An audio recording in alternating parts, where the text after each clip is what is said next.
usual guttural welcome. Yeah, well, we are going to get into that right away. So let's start with Liverpool against Chelsea. The fourth-place Blues are finding their feet under Enzo Maresca, whilst Arne Slot's side go into the match week at the top of the table. 2 weeks since the last contracts, particularly given the link with Madrid and Trent at the moment as well. But what's happening as regards Trent's contract, Mo's contract, Virgil van Dijk's contract at the moment? What is happening is that they were with the national teams. Trent scored a fantastic free kick, like you probably saw. So yeah, same question, same answer. There will always be talks about our players, and it's a good thing that you ask about it. That means that they do really well, because if they would have played badly, let's not say shit this time, then you probably wouldn't have asked. So it's a good thing that everybody wants their contract to be renewed, because that tells me, and I also see this, that they do really well. But I cannot tell you anything about that at this place. What about the injury situation at the moment? Obviously, it's the first time we've spoken to you since Alisson was ruled out until after the next international break. I take it that that's obviously a blow to you, although we expect Keller to come back this weekend. McAllister, did he come through okay? How's Chiesa as well? Alisson is for sure not with us in the upcoming weeks. That's clear. So that's a blow for him and for us, because I think he did really well this season, and he did so well for this club for so many years. Now the good thing is, and I said this many times, that Queef did really well for us in previous years and this season also. So we have a good replacement, but you always want all your players available. Now we've got quite some issues from players coming back from the national teams. And we can only judge that perfectly today, because today is the first time that they are all in, and the first time that they are all training together again. So let's see after the session where everybody is. Maka missed one game, McAllister missed one game, you're right, played the second one. Costas missed out the first game against England. So I can name them all, but we've got a few issues going on, and let's wait and see where we are after today. It was Enzo as well. Endo as well, yeah, also sick. Yeah, he was sick. You've said a few times this season that the fixture list up to this point has been kind to you. So how do you view the next week with Chelsea to come, then Leipzig, then Arsenal, and what could maybe this week tell you about the ability of your squad to challenge for the biggest honours this season? If you judge your team only on a week, that would not be fair. So I think we have to judge us as a team after this spell of games, not 3 of them, but 6, 7, or 8 of them. Then we know better how we act and how we perform if we play tough Champions League games and tough league games. That is normal in everybody's season, and we know how difficult it is. We've seen that ourselves 2 years ago when we played Champions League. We've seen this last season with Manchester United, and the only ones who showed that they can perform Champions League and in the league are City and Arsenal in the last 2 seasons. So now it's up to us, but I don't think it's fair to judge us after a week. Even though if we do really well, wouldn't be fair. But if the best way to judge us is in 4 weeks. Chelsea, the only other team apart from yourselves with a 100% win record on the road. Is this your biggest challenge so far in the league? If you look at the league table, it is. I think Manchester United is a very good team, a top club in England that has spent a lot of money to even make the team better again. Same for Chelsea in this season. Chelsea does really well. So if you look at the league table, then they are the ones that might be our toughest opponent. But it's not always about the league table. Sometimes it's about the form of the day. It's about their game plan. So we had some difficulties with Wolves as well, who are bottom of the league, I think. So, but it is a challenge, that's for sure. You faced the lowest shots in the league this season. Clear that you're not giving teams any opportunities, particularly with Cole Palmer, Noni Madueke being in such good form. How important will it be to keep up that good defensive form against Chelsea? No, very important. if you want to achieve something in the season, you need to be defensively really stable, and we've been that till now. Again, fixture list we have to take into account as well, and now we face even better players, because I agree with you that Chelsea, like Man United, has a lot of great individuals, which we have to try to manage, to control. And that's not what one player does. That's what we have to do as a team. But we must not forget to create our own chances as well, because if you want to win, you need to score as well. And fortunately, and good thing for us is that we have players that can score goals. So looking forward to a very interesting game on Sunday. Thank you. Hi, Enzo. Enzo, what team news have you got for us? Any players returning? Any fresh injury worries after the international break? No. Finally, we are all available, so we have all the squad available, unless the suspended one. Yeah, what goes into your thinking there? Because you have to make 2 enforced changes in a back 4. Yeah, it's not a problem. I said since we start that I'm very happy with the squad. I'm very happy with the players that we are using. Since we start, we try to share a little bit minutes between all the competition we have. And so we have 2 suspended players that they are not able to play, and we're gonna find different players that they can play. Will Reece James be in the squad for Sunday? He's available. Yeah, finally he's back. He worked with us all the international break, and it's a good news, especially for him, because being injured is not a good feeling. So finally he's back. It's been so difficult for him, for any athlete, to continually come back and get injured again. What have you done different as a medical team, as a club this time? And do you feel that this is different, or is it difficult to know that and predict that? No, it's always it's complicated when you get injury again. It's not easy, so you are always looking for a solution. Probably the solution with Reece is the same solution we are using with Romeo and Wes, in terms of using them just once a week, one game, because probably in this moment, for different reasons, Reece body cannot play, for instance, twice a week. So probably one of the solution is that we're gonna try to manage him in the same way we are doing with Wes and Romeo. Given the unbeaten run that the team is on at the moment, your manager of the month, Cole Palmer player of the month, it feels like the team is enjoying a good spell. How much are you relishing this run of tough Premier League fixtures over the next 4 games, starting with Liverpool at Anfield, which has always been quite a special fixture for Chelsea fans? I think it's especially a game for all the clubs. Liverpool is nice environment, fantastic. We are excited to play this kind of game, but in the same time, I think all the games that we played until now, no one of them has been easy. All the Premier League games, they are difficult, they are not easy. And as I said, we're going to try to do our best and prepare the game in the best way we can and try to get points. And away from club football for just a moment, Thomas Tuchel is the New England head coach. I just wondered what your reaction is to that. Do you think he's a good fit for England?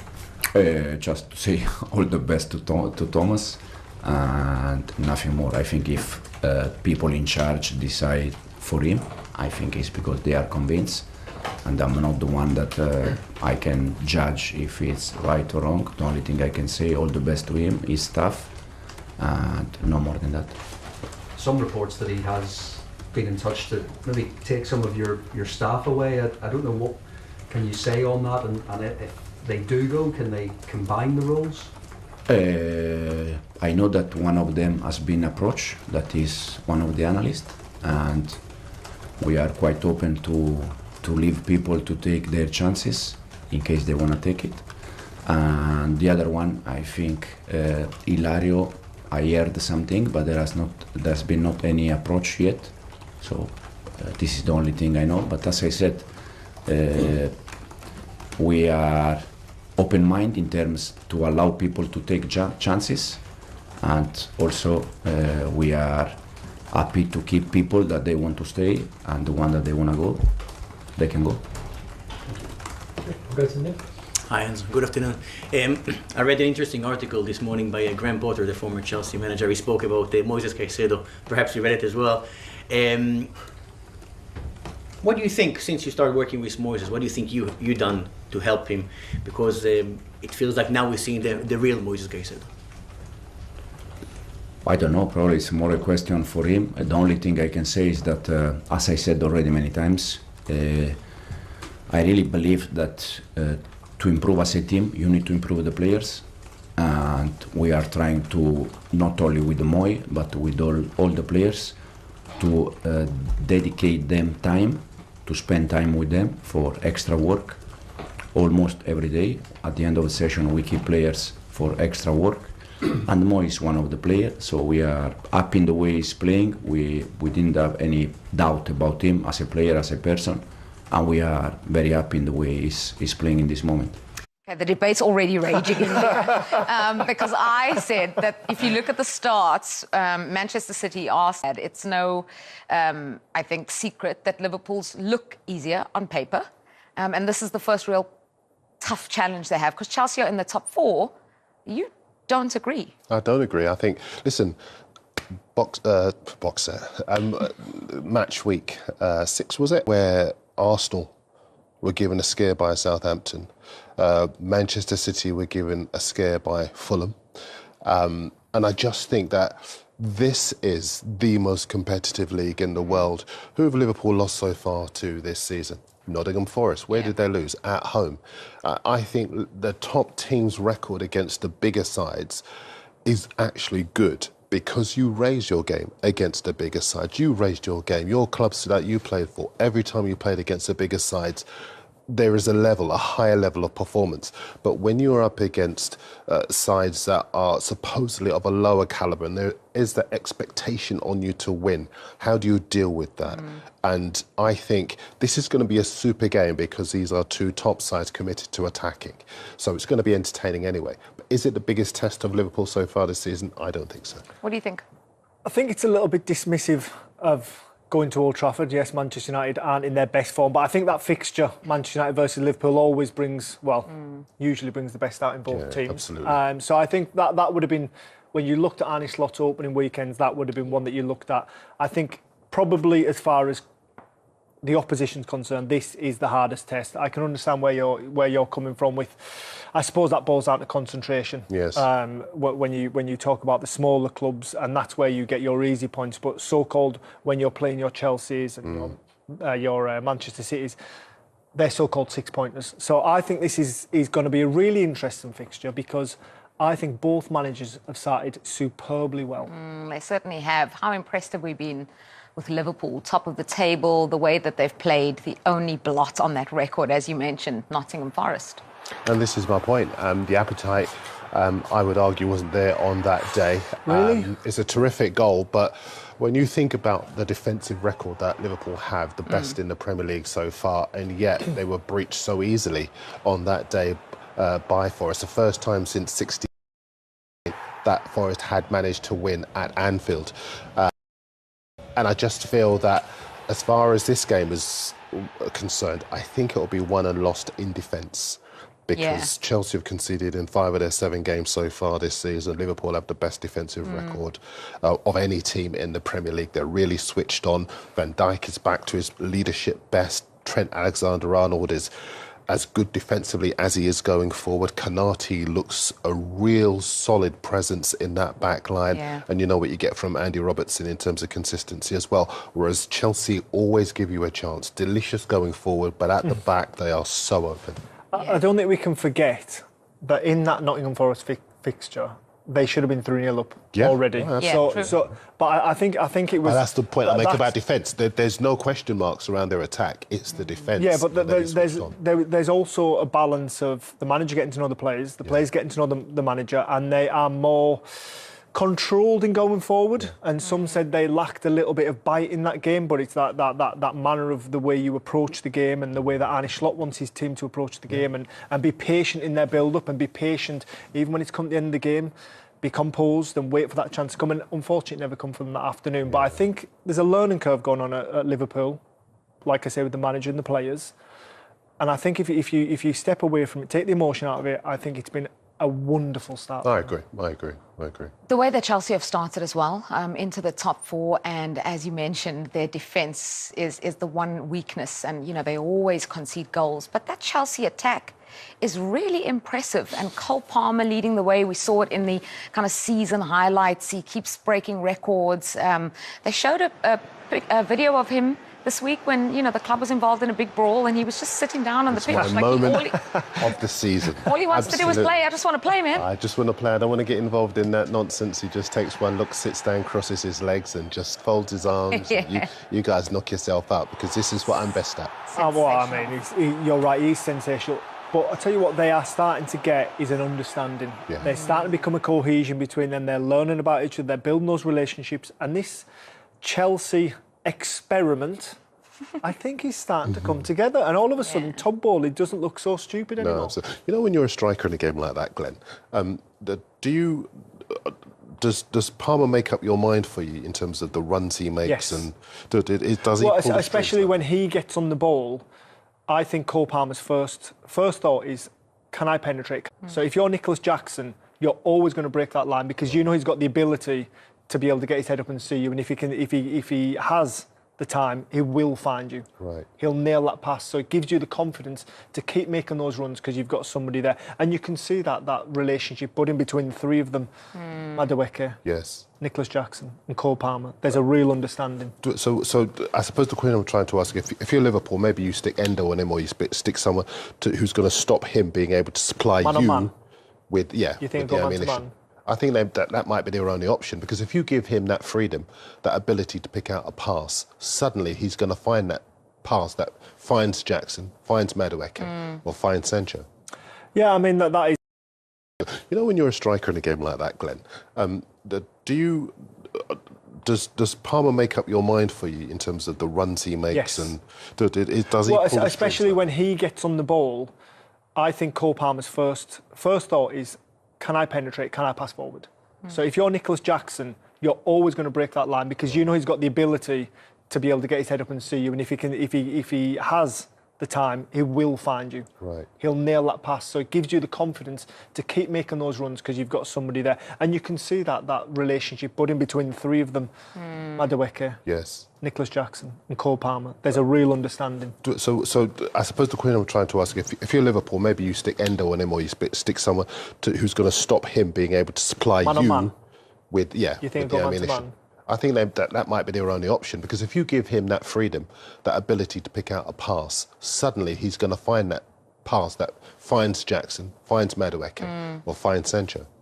Yeah, I mean, that is one way of going about it, but the problem with him is he just drifts across, and he's that clever that he was starting the 10 and he's not quite getting as much ball as what he would like. He'll drift to the left, he'll drift to the right, and then all of a sudden, even if Enzo goes with him, Endo. If Endo goes with him, then it sort of disrupts everything else. Yeah. But I mean, I think Nicholas Jackson has been outstanding. I agree. Yeah. I mean, obviously Cole Palmer's going to get all the plaudits because he gets the goals and he sits down when everyone's fighting, things like that. Nicholas Jackson might not be as likeable as a character from afar, but I think his improvement between the seasons has Do you know what's interesting about Jackson? I agree with you.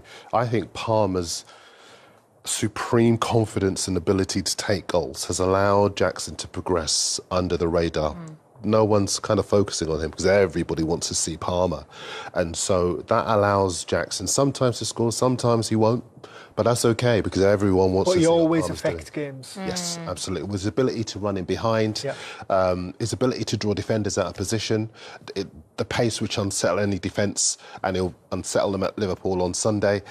He's a fabulous player. And then even further back, Caicedo's starting to find his feet, and you're starting to understand why they paid so much money for him. So the balance of Chelsea, yes, the foundation might not quite be solid yet, but they're still working that one out.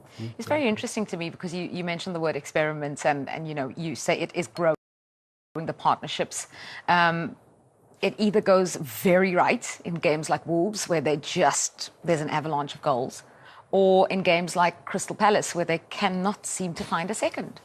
So that just boils down to a little bit of inconsistency. And that is the one thing they have to tweak going forward. And I think that's what we've seen over the last 18 months, isn't it? It's like they're either absolutely outstanding or they don't turn up. So it's found that right balance. And I think likes of Caicedo, who is always going to be an 8 out of 10, sort of police that defence, and then just need to find that right balance at the back. Under those two at the back that really suit each other. They've got so much talent. Once they find it, I think they've come so much further than what they were 12 months ago. So the plan is kind of working. Table. Liverpool are the ones who lead the way at the moment. There's only a point in it between Liverpool, City and Arsenal. And they've had a relatively gentle start to the season in terms of their opponents. They haven't had one of the big boys yet, unless you count Manchester United, which I'm not sure. Kelly's just trying to talk them down, isn't he? No, it's not. What I'm saying is it's actually, for a new manager coming in, and with the expectations of previous seasons coming in, it maybe feels like this has been a really good set of fixtures to try and adapt to what Arne Slot wants from the team. But the thing is, Kels, it's fantastic. He can't choose the fixtures he gets, but for him to come in to a club like Liverpool with Klopp leaving, ideally, if you could get fixtures, then you'd want these ones. But you can imagine, Kels, it's been brilliant what he's done. What is it, 8 out of 9 he's won? So it's magnificent for him to start like that. But you can imagine if it doesn't start like that for him, where the pressure's coming from. And what I like from him is that he's playing it down because he doesn't want to be remembered for the best start to a Liverpool manager's career, I should say, because he knows what's to come. And this is what I really like about him. He knows what's to come. He's got players in his team that know how to tread the balls. So he's somebody that's kind of just continually just knock the next game off. That's when we should start judging Liverpool, when they do start getting... Because what happens if they go on a run, they're still winning these games. People are going to have to start to believe. This is the thing, you look at what they've got between now and the next international break for Liverpool. This is when we're going to be able to work out and assess more accurately what the rest of their season is going to look like, because they've got Manchester City in there. They've got Brighton a couple of times who've got really good performances up their sleeve. They've got big European games to come as well. So this is where they head into that crunch time, and they're coming up against Xabi Alonso's Bayer Leverkusen after having had opening conversations with him to become their new manager. So it's going to... sorry, not Manchester City. Got Arsenal sort of coming up in there. Chelsea, who may have drawn at the weekend and have been a bit hit and miss, but have also got really good performances in there. Yeah, there's a lot to credit him for, considering the defensive solidity that he's brought in, the way that the team play in rest defence, when they can attack, how they're all aligned and assembled on in the team so they're not counter-attacked to oblivion. So he's obviously brought in a lot of restraint, but I think there are also some question marks of whether or not they're generating enough chances, considering how much attacking geniuses they do have up front and all of that talent up front. Are they generating enough?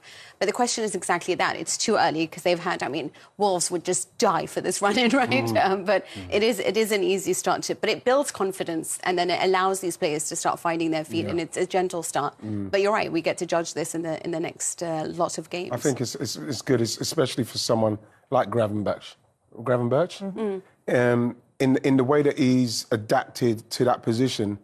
These games has given him the confidence, and he's now got the momentum where he's outstanding. Keeps getting man of the match. Outstanding performances, and what we're seeing is that obviously against maybe that calibre of opposition, his true abilities are coming out. But what he's doing to show us is fantastic. The way he can dribble out of trouble, he can pass out of trouble, he can stop, he can break up possession, and then he can progress the ball. These kind of games will only give him confidence for the games to come. Yeah, and those bigger games that are coming in, as Mina said, it is a change of style under Arne Slot, and there is going to be this kind of, more patience required in terms of watching this Liverpool team, because it's not chance after chance after chance. I wonder if that might be a more useful approach against the bigger teams, actually, if that approach might look a little bit stodgy at times against kind of teams that Liverpool are expected to blow away. but might actually be more fruitful against the. Well, it sounds like the they want more difficult control under the opponents. new manager. I think control in games rather than just, heavy metal chasing after everything. When they get the ball, there's more control, more sort of possession, keeping the ball and building through the thirds. But what I like about the manager as much as anything, Kelly, is his personality.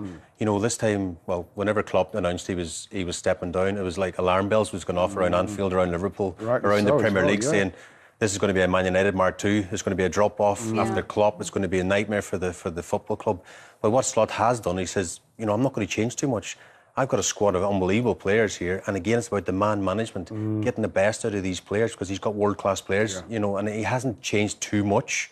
And again, go back to the game of the weekend, they should have been out of sight. I know we had that controversial sort of thing that Van Dijk got hold of Guehi that could have, lost 2 points, but Jota had 2 or 3 chances. They should have been more clinical. So if you're going to be critical, they should have took more of their chances and put Crystal Palace to bed earlier. You know as well, Kels, is that I'm pleased for him the way it started, because if it doesn't start like it has gone for Arne Slot, especially with Virgil van Dijk's contract, what's going on with Trent Alexander.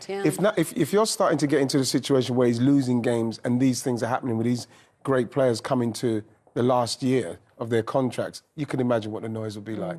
So it's really helped him as well, this kind of run. Actually, Trent's interview was very telling in the sense that he spoke about having all those one-on-ones with the coach to develop that defensive side to his game, which has always been criticised in the past. I mean, he's a brilliant player, but having that to add to his arsenal, what he can do as a player, is remarkable, because then you're saying if you're also working on the small weaknesses in certain players, you're giving that time in this run-up when it is easier fixtures, then you have more time to devote to your players to develop that. Then when it becomes harder, and then you can start seeing the development in Trent and how much better he is defensively, what other players are also developing under him.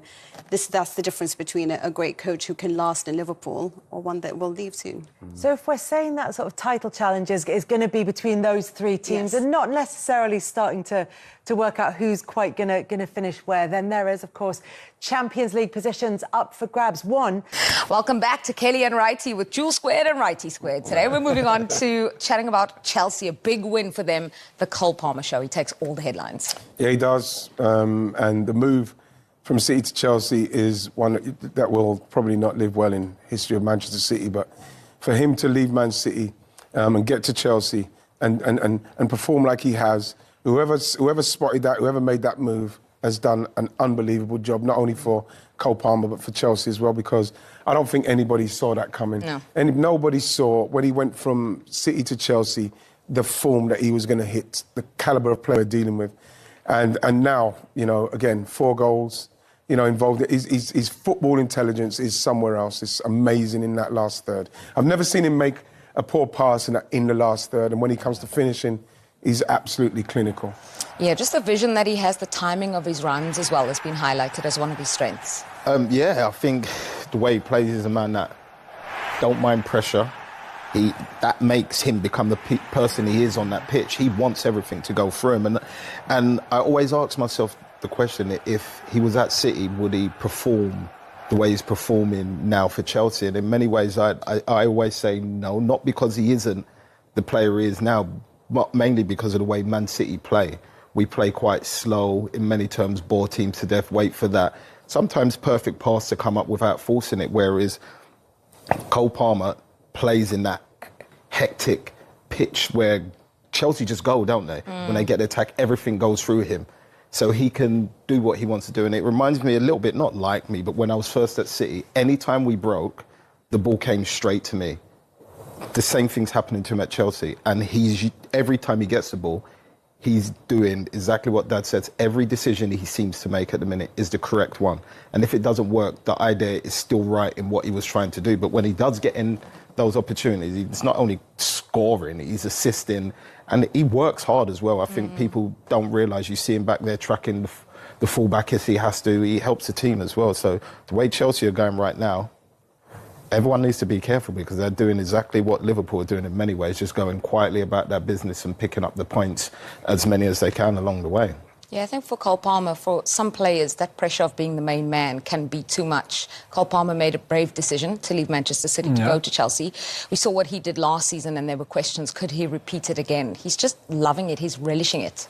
Yeah, I think so. For me, he's a street player, and there's not many that are produced here in England because it's just a different culture.